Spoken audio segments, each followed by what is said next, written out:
What's good, YouTube? This is the Only Big Green Yu-Gi-Oh! And I'm coming at you with my YCS deck profile like I promised in my other deck profile, which was the Exodia deck profile. This is Mystic Mind Burn, though. And this deck was super fun. I really enjoyed it. And I played the mirror match twice through the entire event, which was funny. I beat it once and then lost to it in time for obvious reasons why I would lose to the mirror match in time. But the other one I did beat, and I 2-0'd the other one, which was nice. And I've got a really spicy side deck, which won me more games than what I should have won because of the side deck.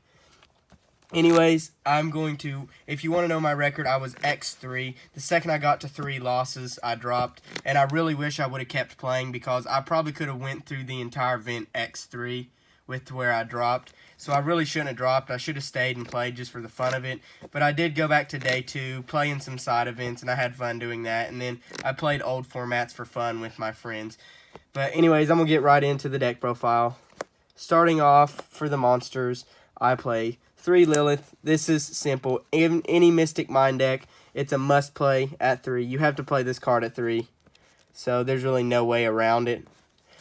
If another way is like if you do have your metaverses already or your Mystic Mind already, you can also use it to search out your burn cards or like Ojama Trios to build their board up if you already have your burn cards established. Next up, the last monster. It's a really cool tech. Mykion or Michion, the Time Lord, however you want to pronounce it. Well, all this guy does is, if you guys don't know what Time Lords do, because a lot of my opponents didn't know what these guys did. But this guy here, he can't be destroyed by battle or card effects, and then neither player takes battle damage from pretty much attacks or battles involving this card. And then every Time Lord has the same effects, but the different effect is their battle effect, where if they've battled this turn at the end of the battle phase, they have an effect, and his effect is he halves the opponent's life points. This won me so many games. Every game I opened this guy up, I normally won that game and eventually that match. I saw this guy 3 times in my opening hand, and I won all 3 games that I saw him, which was nice. And I saw him in the side event as well that I played in, and I won every game in the side event that I saw him. So he was really good. Next up, I play 3 Mystic Mind, and this is the spells, obviously. And obviously, you're running 3 Mystic Mind because it's Mystic Mind Burn. This card, of course, is definitely the MVP card of the entire deck. The deck would not be nowhere near as good without this card. Normally, when this card gets hit by like a Twin Twister or Cosmic Cyclone or any type of spell trap removal, normally when this thing gets hit, you're done for that game. You're probably losing the game. So that's self-explanatory why you would play 3. Next up is another card, 2 Goddess Skulls Oracle. I normally going into game 2 would side one out, but left the other one in. So I don't know if I would cut this card down to 1. Right now I'm going to leave it at 2 though. I like this card. I like seeing it. All this text is just, don't feel free to read that. The only text that matters is the effect where you cannot normal summon or special summon the turn it's activated. During your main phase, you get to look at the top 3 cards of your opponent's deck and rearrange them in any order. The rest of the effects is just for the Valkyrie deck, so that the other effects don't matter to you. It's just that effect that matters to you. And considering that you only play, 4 monsters, or I only play 4 monsters, you're never going to be summoning pretty much with this card being out. Onto the draw engine, I play 2 Pot of Desires. By all means, if you have Pot of or whatever the thing, Pot of I can't say that, but you guys know what I'm talking about. The Pot of Extravagance, I think is how you pronounce that card. I'm terrible at grammar, guys. If you have that card, definitely play 3 of it. It's really good, but considering I don't have that card because I don't want to spend $60 to $70 just for 1 card and I need a playset of it, it's like I'll just run 2 Desires. And 2 Desires did work out. It's a good budget option. I play 3 in play testing, and 3 copies was way too much, so I wouldn't really recommend playing 3 of this. But in the actual main event, I registered 2 into my deck list, and 2 was really good. It wasn't very cloggy. I never drew the other Desires off of Desires, which was nice. and it only got ashed once, which was very helpful. Next up, I played 3 Duality for obvious reasons. You should probably play 3, even if you have the more expensive stuff. You should still play 3 of this card. It's really, really good. Again, the special summoning effect doesn't apply to you. You don't special summon at all in this deck. A good reveal 3, and you get to pick one. What's not to like? And then lastly for the spells, the 1 Chain Strike. You guys are probably wondering about the Card of Desires. If you have that, definitely play 3 of those. I would recommend that. And if you want to play the Wave Motion Cannon build, which the 2 times that I faced the mirror match, they were the Wave Motion Cannon build. So if you want to play that build, you can definitely play 2 Wave Motion Cannons or 3 Wave Motions. That's another spell card that you could play that I didn't play. But anyways, the Chain Strike, I was playing the Chain Burn variant. I wasn't playing the other variant. Onto the traps, the 3 Metaverse, your Lilith target or your main Lilith target if you don't already have the Mystic Mine established on board. And then next up, cards to protect the Mystic Mine, the 3 Dark Bribe, and then the 1 Solemn Judgment. This was very good. I would not change any of this. I've seen a lot of people play 2 Dark Bribe, a Judgment. I've seen people play 3 Dark Bribe, no Judgment.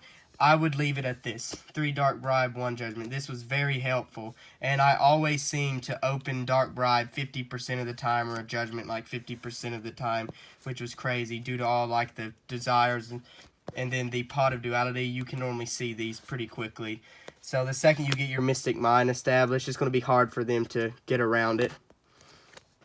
Next up for the draw cards in the trap lineup, the 3 Greed and then the 1 Judgment. These are like self-explanatory. Next up, we play the 3 Ojama Trio, a good oldie but goodie Chamberlain card. I cut this card from my Chamberlain deck throughout I think it was like around the end of Zoo format. I took this card out of my burn decks just because of links. Now that Mystic Mine's back, this card's really good again in burn, and I'm happy that I can play this card again. If you guys don't know what it does, it gives your opponents 3 trio tokens, or the 3 Ojama tokens. They are beast, they are level 2, 0 attack, 1000 defense, and they cannot be used for tribute summons, but again, like, it's Yu-Gi-Oh! In 2019, nobody really tributes other than True Draco. And the other effect is when it's destroyed, they take 300 damage. You just use this to clog their board with Mystic Mine on the board to where they can't really do anything. And then the partner in crime for that card would be 3 Just Desserts. Deals 500 for each card they have, or each monster they have. So you can get upwards to like just off of trio alone, 15k or 1,500 damage, which is nice. Next up, Secret Barrel. This card is really, really good. It's one of my favorite burn cards of all time. Deals 200 damage for each card on the field and then in their hand. And that's the opponent's field. And then next up, probably the best burn card right now, Secret Blast. Whenever it's destroyed, your opponent takes 1,000 damage. And then its other effect is you can activate it and it deals 300 damage to your opponent for each card that they have on their field. So it's really nice too. Gets really big burn up on the board. And then lastly, I played 2 Ring of Destruction. I sided 1 out, and some games I would even side 2 out. So you could cut this down for a Wave Motion Cannon, but 2's still okay.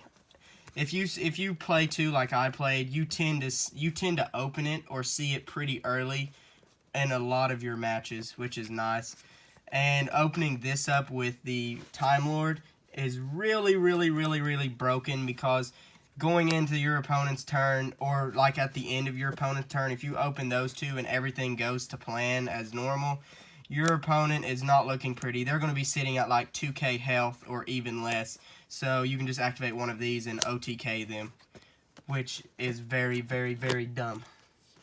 And then next up onto the side deck, I had 2 Lava Golems.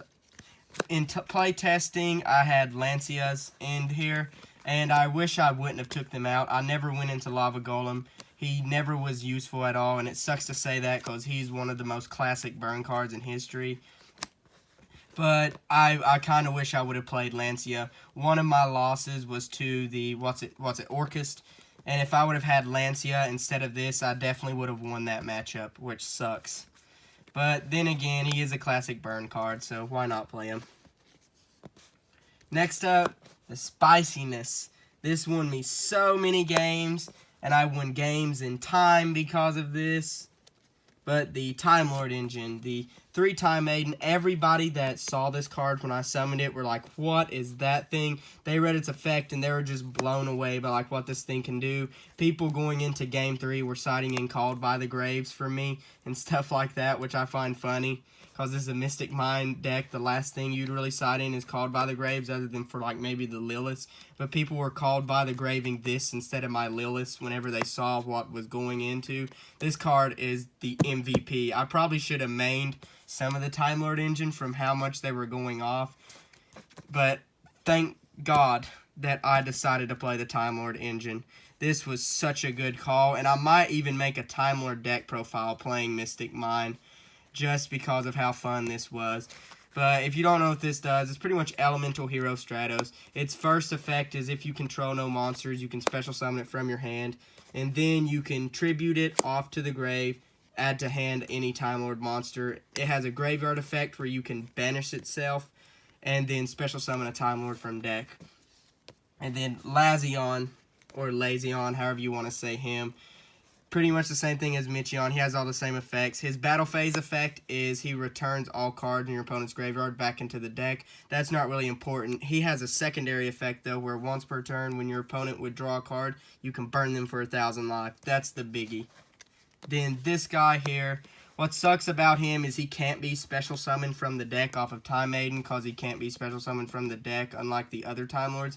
But you can still add him to hand with Maiden's first effect. His battle phase effect, though, is he deals 200 damage at the end of the battle phase, which is very, very good as well.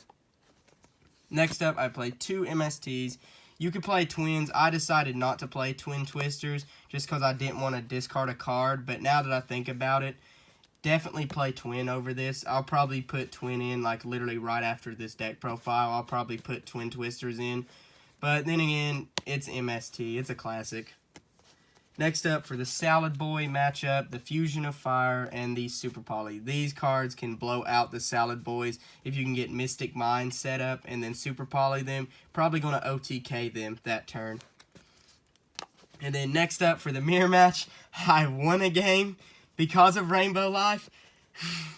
Hashtag they go to do a Wave Motion Cannon for 8k, and then I flip Rainbow Life, discard a card. I'm gaining 8k.